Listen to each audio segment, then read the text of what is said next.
Hello મિત્રો, સ્વાગત છે તમારું અમારી ચેનલ પૂજા કી રસોઈમાં। આજે આપણે બનાવીશું શિયાળા સ્પેશિયલ ખજૂર પાક, જે નાનાથી લઈ મોટાને બધાને ભાવે તેવો બે રીતે આપણે ખજૂર પાક બનાવવાનો છે।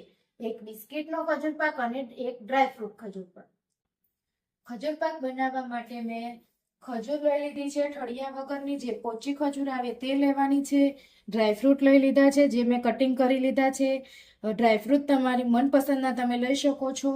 ટોપરાની છીણ લીધી છે, ખસખસ લીધી છે અને બિસ્કિટ લીધા છે। તો આપણે હવે બનાવીશું ખજૂર પાક। પહેલા આપણે ડ્રાયફ્રૂટ ખજૂર પાક બનાવીશું, તેના માટે મેં એક પેન લઈ લીધું છે। એમાં આપણે ડ્રાયફ્રૂટ પહેલા શેકી લઈશું ઘીમાં। 1 ચમચી ઘી લીધું છે। ઘી ગરમ થાય પછી એમાં આપણે ડ્રાયફ્રૂટ શેકી લઈશું। ઘી ગરમ થઈ ગયું છે, એમાં આપણે કાજુ, બદામ અને પિસ્તા, જે મીઠા વગરના આવે તે, એ લઈ શેકી લેવાના ધીમા ગેસેથી। આ શેકાઈ જાય પછી આપણે એમાં ખસખસ અને ટોપરાની છીણ નાખીશું। આને શેકાતા વાર લાગે, ટોપરાની છીણ ફટાફટ શેકાઈ જાય એટલે આપણે તેને છેલ્લે નાખીએ।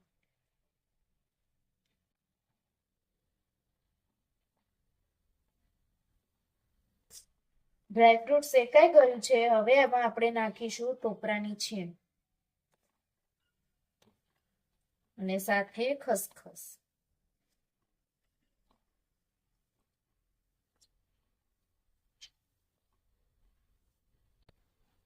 ડ્રાયફ્રૂટ ને શેકાઈને તૈયાર થઈ ગયું છે। હવે આપણે આ બંધ કરી લઈશું અને હવે આપણે ખજૂર શેકી લઈશું ઘીમાં। કઢાઈ લઈ લીધી છે, હવે એમાં આપણે 1 ચમચી ઘી નાખશું। ઘી ગરમ થાય પછી આપણે એમાં ખજૂર નાખશું શેકાવા માટે।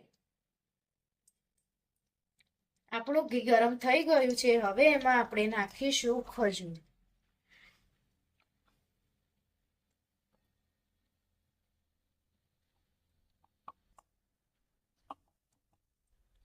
ધીમા ગેસે આપણે ખજૂરને ઘીમાં શેકી લેવાની છે, જ્યાં સુધી એક રસ ખજૂર ના થાય ત્યાં સુધી શેકતું રહેવાનું ખજૂર।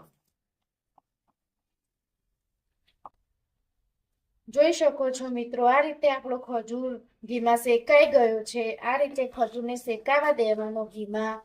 હવે આપણે એમાંથી અડધો ખજૂર શેકેલું કાઢી લઈશું, જે આપણે બિસ્કિટમાં બનાવવાનો છે એના માટે। બીજો આપણે ખજૂર, જે આપણે ડ્રાયફ્રૂટ બનાવીને તૈયાર કરીશું શેકીને, એ એમાં નાખી દઈશું ખજૂર।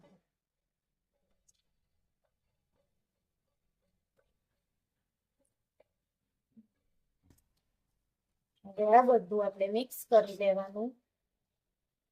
ગેસની ફ્લેમ બંધ કરી દેવાની। આપણો ખજૂર ને બધું શેકાઈ ગયું છે એટલે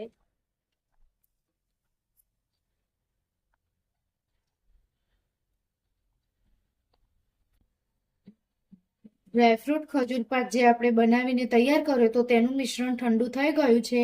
હવે આપણે એમાં નાના નાના લડ્ડુ વાળી લઈશું।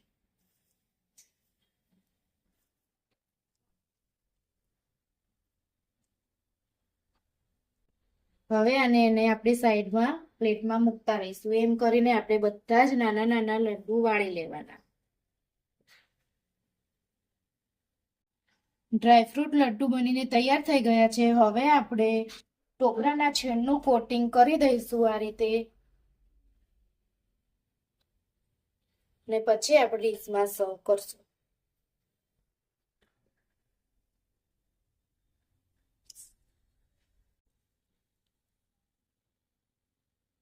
બિસ્કિટ ખજૂર પાક બનાવવાનો હતો, તે મિશ્રણ ઠંડુ થઈ ગયું છે। હવે એને આપણે નાના નાના લુવા વાળી લઈશું અને આ રીતે મેરીગોલ્ડ બિસ્કિટ ઉપર લગાવી લઈશું।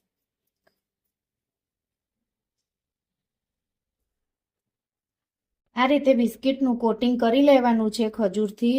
પછી એમાં આપણે ટોપરાનું આ રીતે કોટિંગ કરી લઈશું। બિસ્કિટ ખજૂર પાક આ રીતે તૈયાર થઈ ગયો છે। હવે આપણે એનું કટિંગ કરી લઈશું।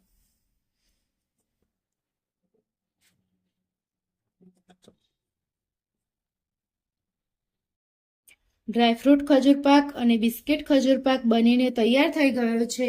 જોઈ શકો છો આપણા બંને ખજૂર પાક બનીને તૈયાર છે. જો તમને અમારી આ રેસીપી ગમી હોય અને બીજી આવી રેસીપી જોવા માંગતા હોય તો અમારી ચેનલ પૂજા કી રસોઈને લાઈક કરો, શેર કરો, સબસ્ક્રાઇબ કરો.